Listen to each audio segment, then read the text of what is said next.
Welcome मेरे so much फिल्मियों। दोस्तों, कैसा लगेगा अगर आपके शरीर को कोई और कंट्रोल करने लगे और आप अपने ही शरीर के अंदर ट्रैप्ड हो जाएं। आप सब कुछ देख सकते हैं, सुन सकते हैं, लेकिन चाहकर भी कुछ कर नहीं सकते। आज हम एक ऐसी ही थ्रिलर और सस्पेंस से भरी फिल्म की कहानी को जानने वाले हैं। फिल्म का नाम है गेट आउट, जो 2017 में रिलीज हुई थी। ये film best original screen play के लिए ऑस्कर भी जीती थी। फिल्म की कहानी काफी इंटरेस्टिंग होने वाली है, तो कहानी के अंत तक जरूर बने रहें। कहानी की शुरुआत होती है और हम देखते हैं कि रात के समय एक सड़क पर एक ब्लैक आदमी अकेला चल रहा होता है कि तभी एक कार उसके पास आकर रुकती है। उस ब्लैक आदमी को खतरा महसूस होता है, तो वो तेजी से वहां से चलने लगता है। तभी एक आदमी उस कार से निकलकर उस ब्लैक आदमी को बेहोश करके किडनैप कर लेता है। अगले सीन में हम देखते हैं एक another black guy, Chris Washington, जो कि पेशे से एक फोटोग्राफर है, और उसकी वाइट गर्लफ्रेंड जिसका नाम रोज है। अब यहाँ मैं ब्लैक और वाइट स्किन कलर्स को ऐसे स्पेसिफिकली क्यों बता रहा हूँ, वो आपको कहानी में आगे पता चल जाएगा। तो यहाँ देखते हैं कि क्रिस काफी नर्वस है क्योंकि उसकी गर्लफ्रेंड रोज उसे अपने परिवार से मिलवाने के लिए ले जाना चाहती है। वहां जाने के लिए तैयार होते समय क्रिस रोज से पूछता है कि क्या तुमने अपने परिवार को बताया है कि मैं ब्लैक हूँ। रोज कहती है कि उसने बताया तो नहीं है, लेकिन उसकी फैमिली काफी ओपन माइंडेड है और वो लोग इस भेदभाव में नहीं मानते हैं। यहाँ रोज क्रिस को ये भी बताती है कि क्रिस उसका पहला ब्लैक बॉयफ्रेंड है। अब दोनों कार से रोज के पेरेंट्स से मिलने उनके घर जा रहे होते हैं और यहाँ क्रिस अपने दोस्त रॉड, जो कि एक ब्लैक पुलिस वाला है, उसे फोन करके बताता है कि वो इस वीकेंड रोज के साथ उसकी फैमिली से मिलने जा रहा है, तो रॉड उसके कुत्ते का ख्याल रखे। अब यहाँ रास्ते में चलते चलते अचानक कार के सामने एक हिरण आ जाता है, जिसकी कार से टकराने के कारण वही मौत हो जाती है। फिर यहाँ वो लोग पुलिस को कॉल करते हैं और वहाँ पुलिस आ जाती है। वैसे तो कार रोज ड्राइव कर रही थी, लेकिन फिर भी वो पुलिस ऑफिसर क्रिस से उसकी आईडी दिखाने को कहता है। पुलिस ऑफिसर का ये रवैया देखकर रोज उस पर गुस्सा करने लगती है। इस सब में क्रिस आईडी दिखा देता है और पुलिस ऑफिसर रोज और क्रिस को वहां से जाने देता है और फाइनली दोनों रोज के पेरेंट्स के घर पहुंच जाते हैं। यहाँ हमें रोज के पेरेंट्स देखने मिलते हैं। रोज के पिता का नाम डीन आर्मिटेज था, जो कि एक न्यूरोलॉजिस्ट थे, और माँ का नाम मिसी आर्मिटेज था, जो एक साइकाइट्रिस्ट थी। रोज का एक छोटा भाई भी था जिसका नाम जेरेमी है। अब यहाँ डीन क्रिस को पूरा घर दिखाता है और इस दौरान क्रिस का ध्यान घर के दो नौकर पे, यानी घर का माली वॉल्टर और घर की कुक जॉर्जिना पर पड़ता है, जो ब्लैक थे। तो डीन क्रिस को बताता है कि ये दोनों नौकर डीन के माता पिता की देखभाल के लिए रखे गए थे और उनकी मौत के बाद ये दोनों अब उनके घर में ही उनके साथ ही रहते हैं। वॉल्टर और जॉर्जिना का बिहेवियर थोड़ा अजीब था और क्रिस भी इस बात को नोटिस करता है। मूविंग ऑन, आगे हमें दिखाया जाता है डिनर टेबल पर रोज का भाई जेरेमी भी आ जाता है, जो कि क्रिस को देखकर काफी रेसिस्ट बातें कर रहा था और उसे लड़ने के लिए भी उकसा रहा था। यहाँ मिसी जेरेमी को उसके रूम में जाने के लिए कहती है। अब आगे दिखाया जाता है रूम में रोज अपनी फैमिली के इस अजीब बर्ताव के कारण क्रिस से माफी मांगती है और अपने भाई जेरेमी पर काफी नाराजगी जताती है, लेकिन क्रिस इन बातों को इतना दिल पर नहीं लेता और दोनों सोने चले जाते हैं। फिर रात के समय क्रिस को सिगरेट की तलब लगती है, तो वो घर के बाहर सिगरेट पीने आ जाता है कि तभी क्रिस देखता है कि घर का नौकर वॉल्टर तेजी से उसके पास दौड़ता हुआ आ रहा है, जो बिल्कुल उसके सामने से आकर मुड़ जाता है। क्रिस उसे देखकर बहुत डर जाता है, तो तभी उसकी नज़र एक खिड़की पर पड़ती है, जहां से घर की दूसरी नौकरानी जॉर्जिना भी अजीब तरीके से खुद को शीशे में देख रही थी। इन अजीब हरकतों को देखकर क्रिस घर में वापस चला जाता है। घर में घुसते ही मिसी उसे अपने पास बुलाकर चाय पीने के लिए कहती है और उससे बातें करने लगती है। यहाँ मिसी क्रिस को हिप्नोटाइज करने की बात कहती है, जिससे उसकी सिगरेट की आदत छूट जाने में मदद हो सकती है। मिसी यहाँ एक कप में चम्मच घुमाती रहती है, जिससे क्रिस हिप्नोटाइज हो जाता है और एक अंधेरी जगह पर गिरता चला जाता है, जिसे मिसी द संकन प्लेस कहती है, जहाँ क्रिस अपने शरीर का पूरा कंट्रोल खो देता है और बिल्कुल भी हिल डुल नहीं पाता। और अगले ही पल अचानक क्रिस की नींद खुलती है और वो खुद को अपने रूम में पाता है। उसे लगता है कि ये सब बस एक बुरा सपना था। फिर अगले दिन क्रिस वॉल्टर से मिलता है, जो उससे कहता है कि कल रात का हिप्नोटिक सेशन कैसा था। यहाँ क्रिस को पता चलता है कि कल रात उसने कोई सपना नहीं देखा था। अब वो रोज को बताता है कि उसके माँ ने क्रिस को हिप्नोटाइज किया था, इसलिए उसे सिगरेट पीने की कोई इच्छा नहीं हो रही है। उसी दिन आर्मिटेज परिवार एक पार्टी रखते हैं, जिसमें फैमिली के सभी वाइट मेहमान आते हैं, जो क्रिस के साथ अजीब बिहेव कर रहे थे और क्रिस के बॉडी स्ट्रक्चर पर बार बार बातें कर रहे थे। क्रिस को इन सब के बीच काफी अजीब महसूस होता है। फिर आगे हम देखते हैं कि क्रिस यहाँ पर लोगन नाम के एक ब्लैक आदमी से मिलता है, जो क्रिस को थोड़ा जाना पहचाना सा लग रहा था। लोगन किसी बूढ़े आदमी की तरह ड्रेस्ड था और बातें भी किसी बूढ़े आदमी की तरह ही कर रहा था। लोगन के साथ उसकी वाइफ भी थी, जो वाइट थी और लोगन से उम्र में काफी बड़ी थी।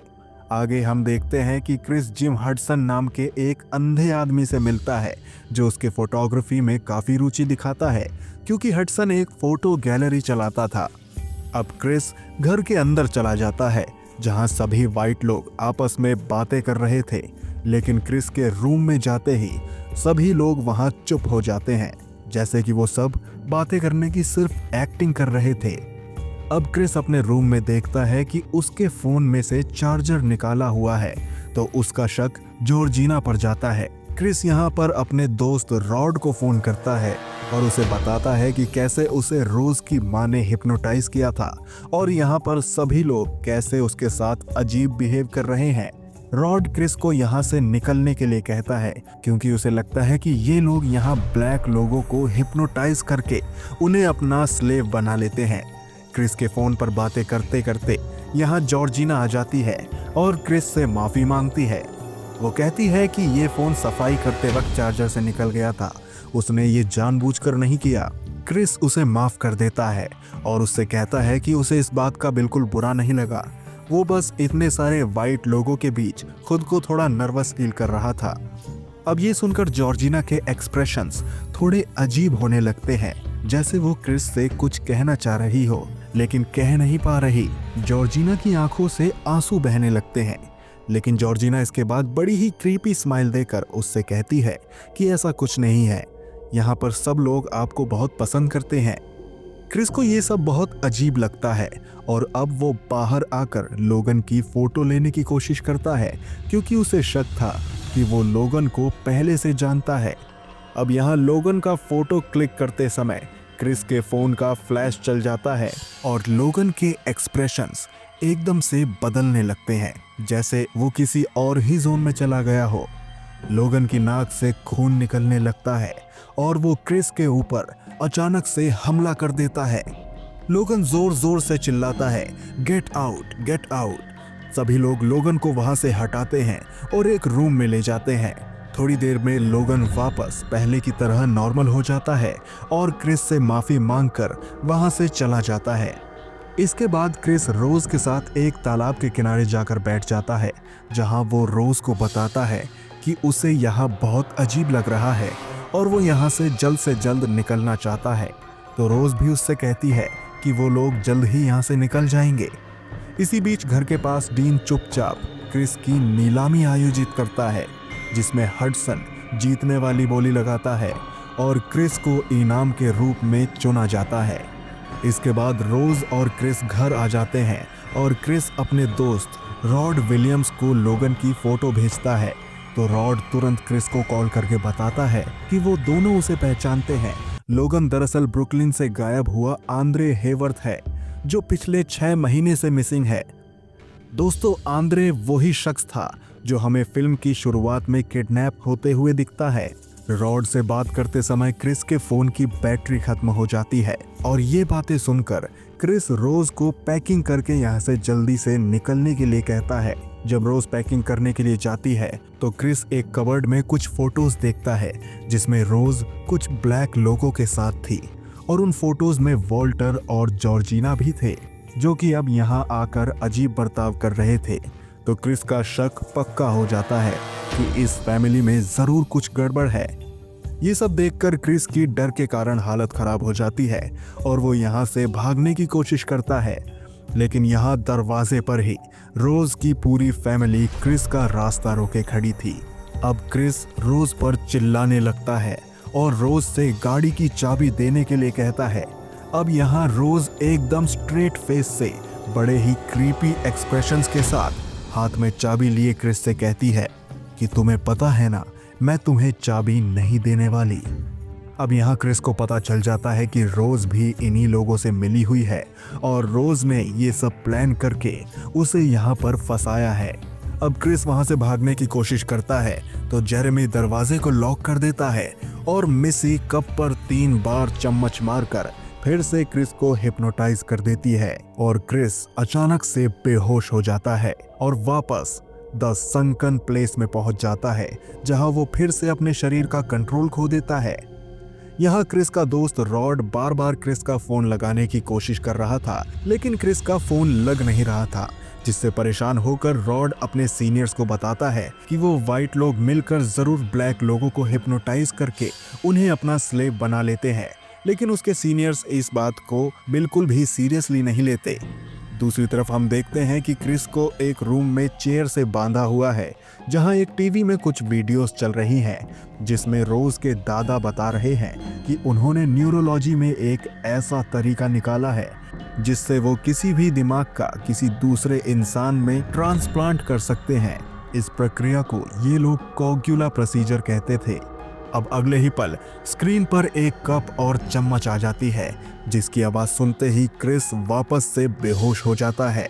अब जब क्रिस को वापस होश आता है तो वो स्क्रीन पर हडसन को देखता है, जो उसे बताता है कि अब उसके दिमाग का ट्रांसप्लांट करके क्रिस के शरीर का मालिक पूरी तरह से हडसन हो जाएगा और क्रिस के दिमाग का हिस्सा शरीर में थोड़ा जिंदा तो रहेगा, लेकिन वो द संकन प्लेस नाम की जगह पर फंसा रहेगा, जिससे क्रिस को सब महसूस होगा, लेकिन शरीर पर क्रिस का कोई भी कंट्रोल नहीं रहेगा।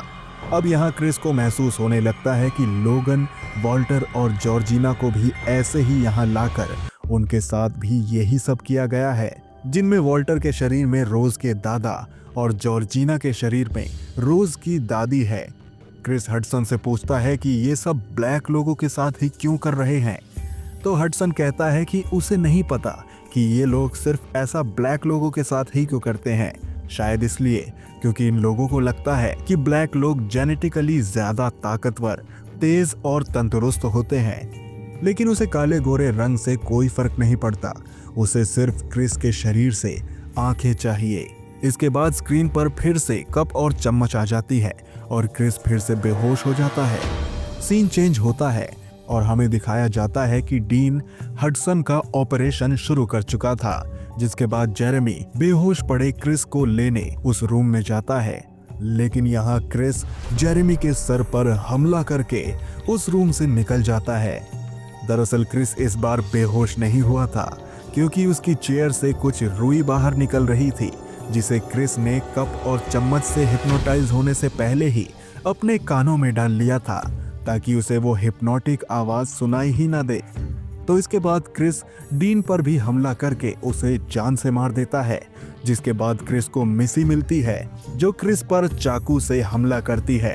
लेकिन क्रिस उसी चाकू से मिसी को भी मार देता है और वहां से भागने वाला होता ही है कि जेरेमी वापस आकर क्रिस पर हमला करता है, तो क्रिस उसे भी जान से मार डालता है और वहां से भाग निकलता है। अब दूसरी तरफ हम रोज को देखते हैं, जो इंटरनेट पर कुछ ब्लैक लोगों को सर्च कर रही थी, जो कि जाहिर तौर पर उसका अगला निशाना होने वाले थे। अब यहाँ से क्रिस कार ड्राइव करके भाग ही रहा होता है कि अचानक उसकी कार के सामने जॉर्जिना आ जाती है, जिससे उसकी कार से टक्कर हो जाती है। अब ये आवाजें सुनकर रोज घर से बाहर आकर क्रिस पर बंदूक से शूट करने लगती है, लेकिन क्रिस बचते हुए जॉर्जिना की बॉडी को अपनी कार में डालकर वहां से निकलने लगता है। अब जॉर्जिना की बॉडी में रोज की दादी ही थी, इसलिए वो भी क्रिस पर यह बोलते हुए हमला कर देती है कि क्रिस ने उसकी पूरी फैमिली को मार डाला। उसके हमले के कारण कार सीधा एक पेड़ में जाकर टकरा जाती है, जिसमें जॉर्जिना मारी जाती है। अब क्रिस कार से निकलकर भागता है, लेकिन वही पीछे से हाथ में गन लिए रोज आ रही थी और उसके साथ उसके दादा यानी वॉल्टर भी दौड़ता हुआ आ रहा था। वॉल्टर क्रिस पर हमला करके उसे गिरा देता है और उसे मारने की कोशिश करता है। हमले के दौरान ही क्रिस अपना फोन निकालकर उसकी फ्लैश वॉल्टर की आंखों पर मारता है, जिससे वॉल्टर भी थोड़ी देर के लिए अपने असली होश में आ जाता है। अब वॉल्टर रोज से गन लेकर रोज को ही शूट कर देता है और खुद को भी शूट करके मारा जाता है। रोज गोली लगने के बाद भी मरती नहीं है, तो क्रिस उसका गला दबाकर उसे मारने की कोशिश कर ही रहा होता है कि तभी पुलिस की गाड़ी आ जाती है, जिसमें से क्रिस का दोस्त रॉड आकर क्रिस को वहां से बचा कर ले जाता है और रोज वही सड़क पर अधमरी हालत में क्रिस को जाते हुए देखती है और फिल्म यही खत्म हो जाती है। तो दोस्तों, आपको ये कहानी कैसी लगी आप हमें कमेंट करके ज़रूर बताएं, और अगर आपने अभी तक ये फिल्म नहीं देखी है तो इसे बिल्कुल देखिए। बाकी फिल्मी दुनिया की और कहानियों के लिए हमारे चैनल सो मच फिल्मी को सब्सक्राइब करना ना भूलें। मिलते हैं अगली बार एक और मज़ेदार फिल्म की कहानी के साथ।